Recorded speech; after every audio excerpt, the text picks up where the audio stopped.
नमस्कार दोस्तों, let's learn the economics में आपका स्वागत है।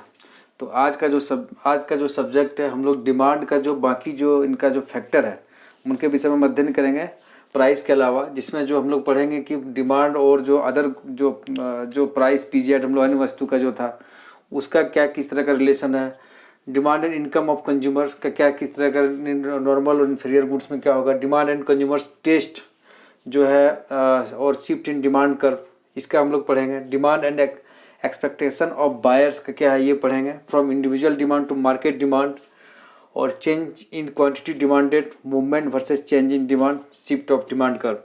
तो ये सारे चीज़ पढ़ेंगे दोस्तों। आज चाहेंगे कि आज डिमांड आपका चैप्टर ख़त्म हो जाए, तो बिना लेट किए हुए हम शुरू करते हैं आज का chapter, demand and price of other goods. Demand and price of other goods में दोस्तों जैसे कि हम लोगों ने पढ़ा था, जैसे क्यू बराबर जो हम लोग पढ़े थे, फंक्शन ऑफ किस पे डिपेंड करता है, P X P Z Y T. तो हम लोग यहाँ पर अगर अन्य चीज़ें समान हो, ठीक है, तो फंक्शन ऑफ पी जेड, इसमें दो चीज़ें इसमें दोस्तों, दो तरह की चीज़ें पढ़ते हैं, इसको आड़ी मांग भी बोलते हैं। सब्स्टिट्यूशन इफेक्ट एक होता है और एक होता है कॉम्प्लीमेंट्री इफेक्ट, पूरक वस्तु में। तो सब्स्टिट्यूशन में ये होता है कि जैसे कि दो गुड्स है तो किस तरह का होता है, डिमांड और सब्स्टिट्यूशन गुड में किस तरह का रिलेशन होता है। तो इसमें हम लोग ने कुछ ग्राफ प्लॉट किया है, तो इसको हम लोग ग्राफ से हम लोग समझने की कोशिश करेंगे। सपोज मान लीजिए कि चाय की जो अगर प्राइस है, चाय की प्राइस अगर वो बढ़ जाती है, अगर 200 रुपया चाय है आज, उसके बाद अगर किलो है, अगर वो 300 रुपया किलो हो जाता है, तो क्या होगा, तो हम लोग उसके जो संबंधित जब सब्स्टिट्यूट गुड जैसे कॉफ़ी हो गया, तो कॉफ़ी पे हम लोग स्विच ओवर करेंगे और कॉफ़ी का डिमांड जो है उस समय ज़्यादा बढ़ जाएगा। तो यहाँ पर क्या हो रहा है, देखिए प्राइस ऑफ चाय का जो है जब बढ़ेगा, तो हम लोग ने कॉफ़ी का प्राइस है, कॉफ़ी का क्वांटिटी है, तो यहाँ पर देखेंगे कि जो डिमांड जो यहाँ पर जो हो रहा है, डिमांड में बढ़ोतरी हो रहा है कॉफ़ी का। तो सब्स्टिट्यूशन गुड में ये होता है कि जो डिमांड होता है और जो प्राइस होता है, प्राइस ऑफ द जो सब्स्टिट्यूट गुड होता है, जैसे कॉफ़ी हो गया, ठीक है, उसके बीच में क्या होता है कि रिलेशन जो होता है वो रिसिप्रोकल रिलेशन होता है। रिसिप्रोकल रिलेशन यहाँ पर आप देखेंगे सब्स्टिट्यूट गुड में जो है क्या है कि अगर वो प्राइस जैसे कि सेम है तो डिमांड बढ़ेगा, तो सब्स्टिट्यूट गुड के साथ ये होता है। दूसरा इसमें जो हम लोग पूरक वस्तुएं पढ़े थे, पूरक, ये है पूरक के लिए।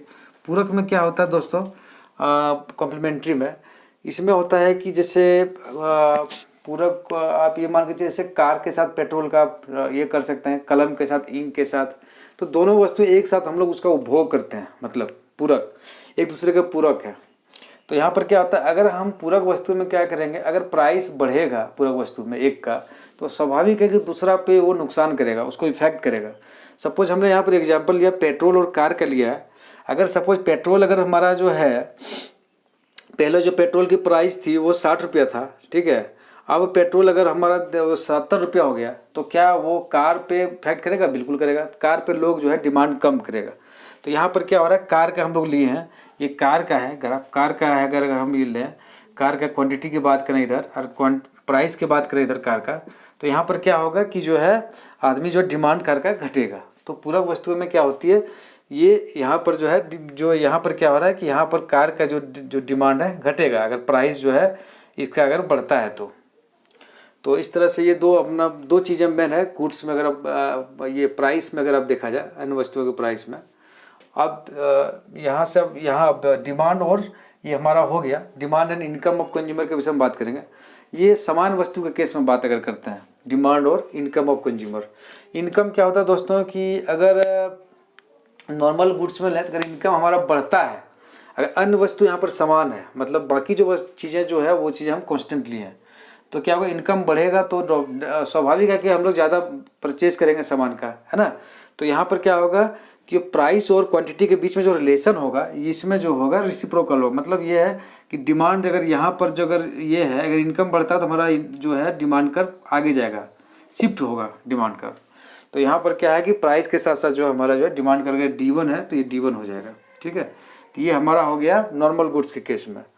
यहीं पर अगर वो इन्फीरियर गुड्स है, इन्फीरियर गुड्स का मतलब ये हो गया जैसे कि जो वस्तुएं जो घटिया वस्तु है ना, ज्वारा हो गया, है ना, तो उसमें क्या है कि जैसे कि हमारा इनकम अगर बढ़ता है तो घटिया वस्तु के केस में क्या होगा कि वो जो है आदमी खरीदना पसंद नहीं करेगा, स्वाभाविक है। तो यहाँ पर क्या होगा, डिमांड जो अगर डी है, अगर ये डी तो D1 हो जाएगा, मतलब ये जो है डिमांड में कमी आएगा, है ना, वो मतलब डाउन हो जाएगा, लेफ्ट टुवर्ड्स लेफ्ट होगा। तो ये जो है ये इस तरह का जो है डिमांड और इनकम के बीच में है।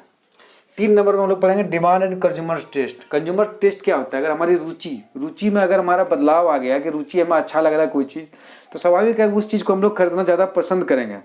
तो उस चीज़ में जैसे कि अगर रुचि बदलाव आ गया तो सेम जैसे कि हमारा यहाँ पर है, रुचि में बदलाव आ गया तो डिमांड में जो हमारा बढ़ोतरी होगा, और अगर रुचि हमारा कम है तो फिर उसका डिमांड, जैसे इस ओरिजिनल डिमांड ये है तो यहाँ से जो है हमारा जो है इसका खिसकाव होगा, शिफ्ट होगा, ये नीचे की ओर होगा।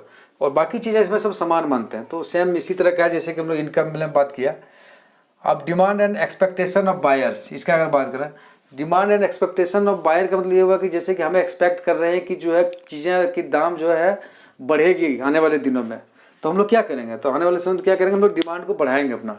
तो हम लोग ज़्यादा मोर एंड मोर डिमांड, मतलब जो क्वांटिटी में पहले से खरीद के रखना चाहेंगे। और कभी ऐसा लग रहा है कि नहीं भविष्य में क्या है कि ये अकाल आने वाली है, ये सामान का प्याज का जो है मिलने वाला नहीं है, तो हम लोग पहले से उसको खरीद लेंगे। जो भी अगर दाम, अगर उसका भी अगर 100 ज़्यादा भी दाम बढ़ा हुआ तो भी हम लोग उसको खरीदेंगे। तो यहाँ पर जो इस केस में जो है ये भी जो है क्या बोलते हैं, एक्सपेक्टेशन के साथ जो है डिमांड में जो है चेंजेस आता है। अब यहाँ पर हम लोग पढ़ेंगे दोस्तों from individual demand to market demand. Individual demand और मार्केट डिमांड में क्या अंतर है। इंडिविजुअल डिमांड जैसे कि हम अपना डिमांड अगर कोई कर रहे हैं, जैसे कोई भी जो व्यक्ति डिमांड है, व्यक्ति मतलब मान लीजिए कोई व्यक्ति है, तो वो किसी समयावधि में जो डिमांड करता है पर जो कीमत कीमत के साथ बाकी सारी चीज़ें जो है कांस्टेंट होता है, तो उसको हम लोग कहेंगे व्यक्तिगत मांग कहेंगे। तो व्यक्तिगत मांग सेम होता है जैसे कि प्राइस, और उसको हम लेते हैं, ये क्वांटिटी हो गया, ये प्राइस हो गया, तो व्यक्तिगत मांग हो गया, है ना। मान लीजिए कि 2 व्यक्ति है, 3 व्यक्ति है, अगर सारे व्यक्ति अगर मिला दें, उसको जोड़ के एक हम लोग समग्र मांग अगर करें तो वो हमारा हो जाएगा मार्केट डिमांड हो जाएगा।